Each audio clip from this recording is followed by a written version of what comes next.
சென்னை அருகே நிலவி வந்த ஆழ்ந்த காற்றழுத்த தாழ்வு மண்டலம் தற்போது காற்றழுத்த தாழ்வு மண்டலமாக வலுவிழந்திருக்கிறது. வங்கக்கடலில் நிலவிய ஆழ்ந்த காற்றழுத்த தாழ்வு மண்டலம் காற்றழுத்த தாழ்வு மண்டலமாக வலுவிழந்திருக்கிறது. அண்மை செய்தி.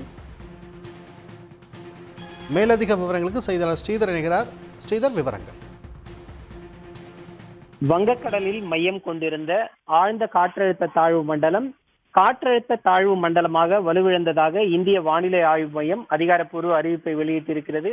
ஏறக்குறைய 20 மணி நேரத்திற்கு மேலாக சென்னைக்கு 50 கிலோமீட்டர் கிழக்கு திசையில் மையம் கொண்டு நகராமல் இருந்திருந்த இந்த ஆழ்ந்த காற்றழுத்த தாழ்வு மண்டலம் கடந்த 6 மணி நேரத்தில் மணிக்கு 3 கிலோமீட்டர் வேகத்தில் மெதுவாக தென்மேற்கு திசையை நோக்கி வளைந்து தற்போது நகரத் தொடங்கி இருப்பதாக இந்திய வானிலை ஆய்வு மையம் தெரிவித்துள்ளது.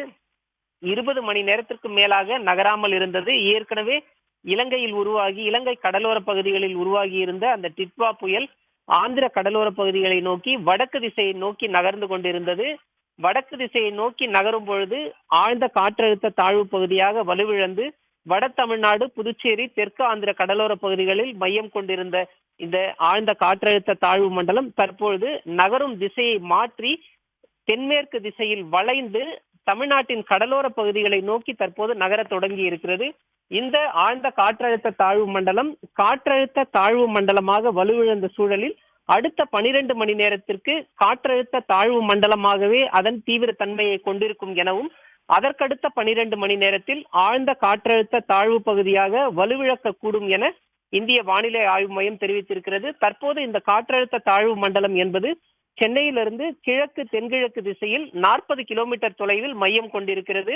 கடலூருக்கு 150 கிலோமீட்டர் வடக்கு வடகிழக்கு திசையிலும், நெல்லூருக்கு தெற்கு தென்கிழக்கில் 180 கிலோமீட்டர் தொலைவிலும் மையம் கொண்டிருக்கிறது. புதுச்சேரிக்கு 130 கிலோமீட்டர் வடகிழக்கு திசையில் காற்றழுத்த தாழ்வு மண்டலம் மையம் கொண்டிருக்கிறது. இந்த காற்றழுத்த தாழ்வு மண்டலம் தொடர்ச்சியாக தென்மேற்கு திசையில் தமிழ்நாட்டின் கடலோர பகுதிகளை நோக்கி நகர இருக்கிறது. விவரங்களுக்கு நன்றி ஸ்ரீதர்.